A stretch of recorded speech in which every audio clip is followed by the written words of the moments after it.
ಇಲ್ಲಿಗೆ Play Store open ಮಾಡ್ಕೊಳ್ಳಿ. Open ಮಾಡ್ಕೊಳ್ಳೋದಾದ ನಂತರ ಸರ್ಚ್ ಬಾರ್ ಮೇಲೆ ಕ್ಲಿಕ್ ಮಾಡಿಕೊಂಡು ಇಲ್ಲಿ ಗೋರ್ಕ್ ಅಂತ ಆ್ಯಪ್ ಅನ್ನ ಸರ್ಚ್ ಮಾಡ್ಕೋಬೇಕು. ಆಮೇಲೆ ಆ ಆ್ಯಪ್ ಅನ್ನು ಡೌನ್ಲೋಡ್ ಮಾಡಿ.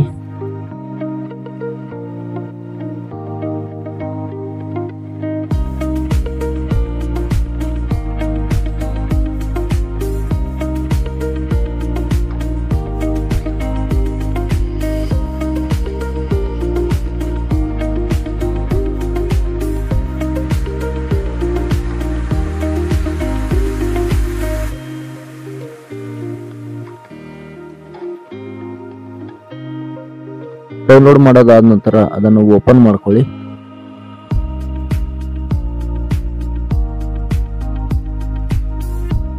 ಓಪನ್ ಮಾಡ್ಕೊಂಡು ಗೂಗಲ್ ಅಂತ ಇದೆಯಲ್ಲ ಅದ್ರ ಮೇಲೆ ಕ್ಲಿಕ್ ಮಾಡ್ಕೊಂಡು ಅದನ್ನ ನಿಮ್ಮ ಜಿಮೇಲ್ ಅಕೌಂಟ್ ಇಂದ ಲಾಗಿನ್ ಮಾಡ್ಕೋಬೇಕು.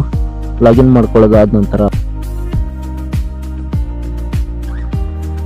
ಅಲೌ ಅನ್ನೋ ಆಪ್ಷನ್ ಕೇಳುತ್ತೆ. ಅಲೌ ಮೇಲೆ ಕ್ಲಿಕ್ ಮಾಡ್ಕೊಳ್ಳಿ.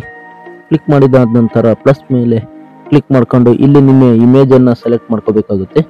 ನಿಮ್ಮ ಇಮೇಜ್ ಮೇಲೆ ಸೆಲೆಕ್ಟ್ ಮಾಡ್ಕೊಂಡು ಇಲ್ಲಿ ಅಪ್ಲೋಡ್ ಮಾಡಿ. ನಿಮ್ಮ ಇಮೇಜ್ ಅಪ್ಲೋಡ್ ಮಾಡಿದಾದ ನಂತರ ಇಲ್ಲಿ ಕೆಳಗಡೆ ಆಪ್ಷನ್ ಬರಿಬೇಕಾಗುತ್ತೆ.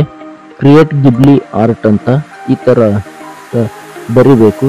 ಬರ್ಕೊಳ್ಳೋದಾದ ನಂತರ ಇಲ್ಲಿ ಅಪ್ಲೋಡ್ ಮಾಡಬೇಕಾಗುತ್ತೆ. ನಿಮ್ಮ ಇಮೇಜ್ ಅನ್ನು ಅಪ್ಲೋಡ್ ಮಾಡಿ. ಇಲ್ಲಿ ನಿಮ್ಮ ಏಜ್ ಸೆಲೆಕ್ಟ್ ಮಾಡೋದಕ್ಕೆ ಕೇಳುತ್ತದೆ. ನಿಮ್ಮ ಏಜ್ ಅನ್ನ ಸೆಲೆಕ್ಟ್ ಮಾಡ್ಕೊಳ್ಳಿ.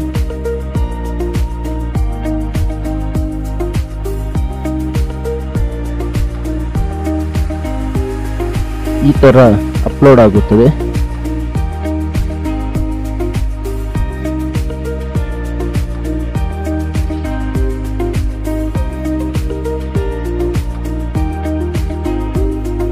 ಅಪ್ಲೋಡ್ ಆದ್ಮೇಲೆ ನಿಮ್ಮ ಇಮೇಜ್ ಮೇಲೆ ಕ್ಲಿಕ್ ಮಾಡ್ಕೊಂಡು ಇಲ್ಲಿ ಕೆಳಗಡೆ ಸೇವ್ ಅಂತ ಆಪ್ಷನ್ ಕಾಣುತ್ತಲ್ಲ ಅದ್ರ ಮೇಲೆ ಕ್ಲಿಕ್ ಮಾಡ್ಕೊಂಡ್ರೆ ನಿಮ್ಮ ಇಮೇಜ್ ಡೈರೆಕ್ಟ್ಲಿ ಡೌನ್ಲೋಡ್ ಆಗಿ ಗ್ಯಾಲರಿಯಲ್ಲಿ ಸೇವ್ ಆಗಿರುತ್ತದೆ.